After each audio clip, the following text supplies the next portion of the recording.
as you can see, there. Now it is sidechained pretty heavily, but that's because the snare itself, because it's pitched, I think it's because it's pitched, it's a higher pitch than the usual snare, it kind of mixes in sometimes, because a lot of its power is in the mid-range, where all the synths really already have power in the mid-range, so it doesn't really mix very well unless you sidechain it heavily, which is what I've done, and I've even though it's a bit unrealistic, well, sidechaining itself isn't realistic, but you get what I mean. Even though it's a bit of an unrealistic amount of sidechaining, it's I feel like it's an effective thing. So then there's the drums here, which I'll just show you them.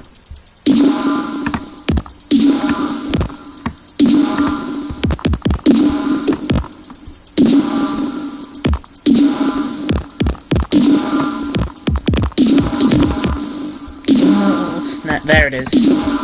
Yeah, snare 6, the one from before, is actually in here, just for a quick little... Which, yeah, that's just after the 4th beat. But yeah, you'll notice all these yellow lines going over it. In fact, actually, it's probably just better I move this down. Oh, and there's... What's this green stuff? I forgot to put this... Some of this I don't remember why it's there. Band 7 frequency.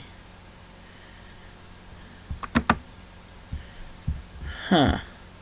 Oh, yeah, that's just oh, I forgot about that. Yeah, that's so basically, right, these yellow ones are the main ones to think about. I like reverbs on my snares, but I feel the one problem I have with them is I feel like they just sound... It gets annoying when you hear the same sound over and over, and the reverb is always the same, which of course isn't realistic. So, while I did actually keep the reverb the same, just because I don't have a bucket brigade reverb, which I think is what it's called, where you can transpose the pitch over time. What I did instead was I took the snare, which I think is this one over here. Yeah, it is. And for high damping, one thing I didn't like is when it was on high settings, there was a bit of a shh afterwards, which I didn't like. So, it's automating the high damping, as you can see. In fact, you're not really getting it. I'm not sure what's going on there. I did put the Maximus on after I'd put this here, so maybe that's why, but yeah. That's just modulating the reverb. And the other thing, I completely forgot I did this, it's actually kind of clever that I didn't think of it. I was thinking again, this is a very repetitive drum pattern, but when I tried to mix it up, it didn't sound very good.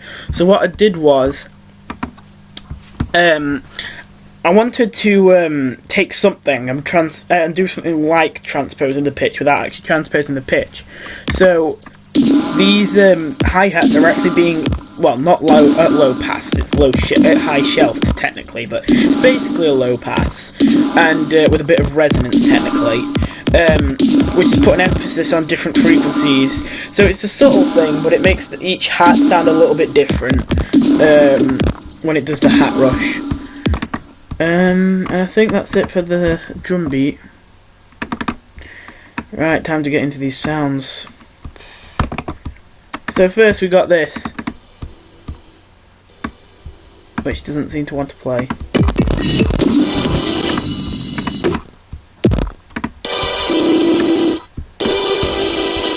So you can guess this is your typical Super Saw, but there's a few mastering tricks that I've done to make it sound better. So first of all, you might notice it sounds actually quite sharp, which it's something you'd expect to be easy to do, but there are, like, sometimes you can just struggle to make something sharp sounding even though it should be simple. Now, this is one little detail I did not know about. Technically, all synthesizers, I'm pretty sure it's all of them, have this thing called ramping, where if all their volume goes to full instantly, with most synthesizers it causes this thing called clicking, which it's just this really annoying sound. So almost all synthesizers, whether you put it in or not, have an attack of a few milliseconds, even if you haven't put any attack on. So basically, normally. No, it won't let me reset. I think it's about 25. Normally, when you play a note on Harmer, it's actually fading in for 25 milliseconds. It's not playing as soon as you press it. So I turned off ramping so that now as soon as I press the button, there is not a single second of like fading in or delay. It's instant. And on top of that, just to add extra sharpness, there's this volume envelope, which is made to fit for that. 2 beats. Sorry, I was about to say no. It's half a beat. 2 beats is the longest this note is played. This thing is played for. So yeah, bit of vibrato fading in. Local EQ boost on the I think you call it the tonic harmonic, and a boost at the higher end. Harmonic use pitch done most of the same. In fact, yeah, they're exactly the same. What else have I done? Not much. Harmonizer 25%. As you can see, uniform unison. 9 voices, that much pitch. Phase randomness. Don't think I've done anything else. I was going to put a low pass on it, as you can see with the keyboard tapping, but sounds nice, but doesn't fit anywhere. Also, it takes away from the sharpness. I think there's some important things going on with the mastering here. Yeah. So there's normal EQ. And there's a peak controller here. Now you might be wondering why is there a peak controller here, because most of the time when I use a peak controller, it's only ever because something's being sidechained. But here, this is pretty much the only other time I ever use it. Take a look at the mix level over here on this circle of this fruity reverb when I play it. It's linked to the fruity reverb, so basically there is a reverb on this, but it only activates while it's being played. So there is actually no tail to this, like you can't hear it echo afterwards. Which you might be wondering what the point of that is, but if I take it off, it's not a massive difference, but the sound just sounds a bit more dry. This makes it sound a bit more bright and wet. There's some delays here, which are just some echoes for a part later into the song.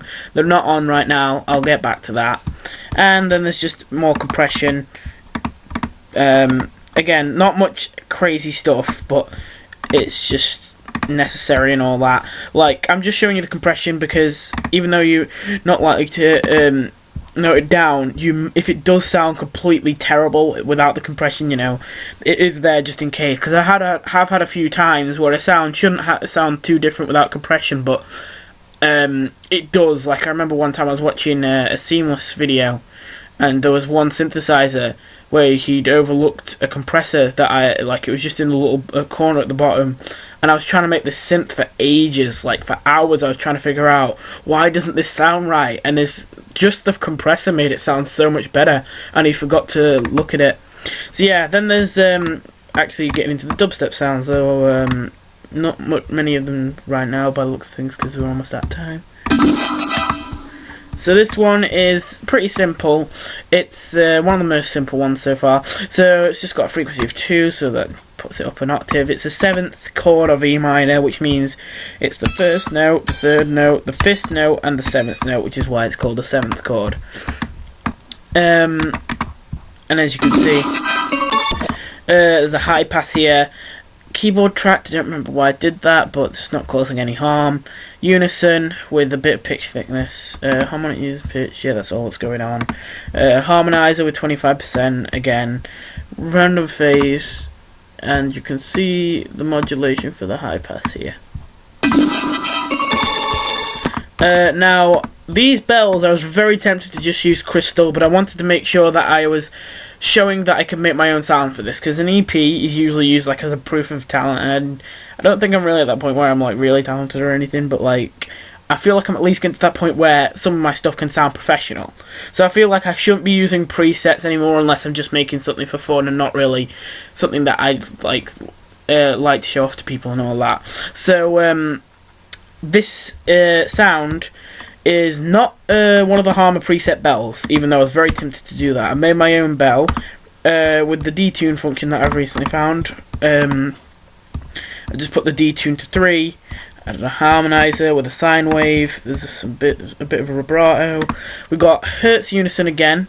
This time there was going to be random phase, but it didn't pluck hard enough, so it's actually phase retriggering, I think it's called, when the unison phase is at 0. How much 30% pitch thickness and 9 voices. 50% on the harmonizer.